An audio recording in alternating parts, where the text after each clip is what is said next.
ಇವತ್ತು ನಾವು ಮಾಡಿ 1 ವರ್ಷ ಆಗಿರ್ಬೋದನ್ನ, ಅದಕ್ಕಿಂತ ಕಡಿಮೆನೇ ಆಯಿತು ಉದ್ಘಾಟನೆ ಆಗಿ. ಕೋಟ್ಯಾಂತರ ರೂಪಾಯಿ ಖರ್ಚು ಮಾಡಿದ್ದಾರೆ. ಅದರ ಪರಿಸ್ಥಿತಿ ಮತ್ತು ಅದರ ಒಂದು ಕಳಪೆ ಗುಣಮಟ್ಟ ಯಾವ ರೀತಿ ಇದೆ ಅಂತ ಈಗ ನಿಮಗೆ ಲೈವಲ್ಲಿ ತೋರಿಸ್ತಾ ಇದ್ದೀವಿ. ದಯವಿಟ್ಟು ಒಮ್ಮೆ ನೋಡಿ, ತೋರ್ಸಪ್ಪ. ಈಗಾಗಲೇ ಮಾಡಿರತಕ್ಕಂತಹ ಈ ಕಾಂಕ್ರೀಟ್ ವರ್ಕ್ಗಳೆಲ್ಲ ಕಿತ್ತು ಆಚೆಗೆ ಬರ್ತಾ ಇದೆ. ಸುಮಾರು ಕಡೆ ಪ್ಯಾಚ್ಗಳು ಹಾಕಿದ್ದಾರೆ ಗೊತ್ತಾಗಬಾರ್ದು ಅಂತೇಳಿ. ಕಾರ್ಗಳು ಹೊಡೆದ್ರೆ ದಡ ದಡ ದಡ ಅಂತ ಇದೆ. ಇದು ನಾಳೆಗೆ ಇನ್ನೂ ತುಂಬ ರೀತಿಯ ಕಾಂಕ್ರೀಟ್ ಎಲ್ಲ ಎದ್ದು ವಾಹನಗಳಿಗೆ ಮತ್ತು ಓಡಾಡೋ ಜನತೆಗೆ ತುಂಬ ತೊಂದರೆ ಆಗೋ ಚಾನ್ಸಸ್ ಕೂಡ ಇದೆ. ಈ ಕೂಡಲೇ ಸಂಬಂಧಪಟ್ಟ ಅಧಿಕಾರಿಗಳು ಇದ್ರ ಬಗ್ಗೆ ತನಿಖೆ ಮಾಡಬೇಕು.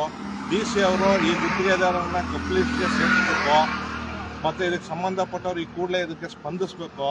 ಇಲ್ಲದೇ ಇದ್ದರೆ ಈ ಸೇತುವೆನ ತಡೆ ಹಾಕಿ ಒಂದು ದಿನ ನಾವು ಪ್ರತಿಭಟನೆ ಮಾಡಬೇಕಾಗತ್ತೆ. ಕೂಡಲೇ ಸ್ಪಂದಿಸಿ, ಇಲ್ಲದೇ ಎಚ್ಚರಿಕೆ ಕೊಡ್ತಾ ಇದ್ದೀವಿ. ಧನ್ಯವಾದಗಳು.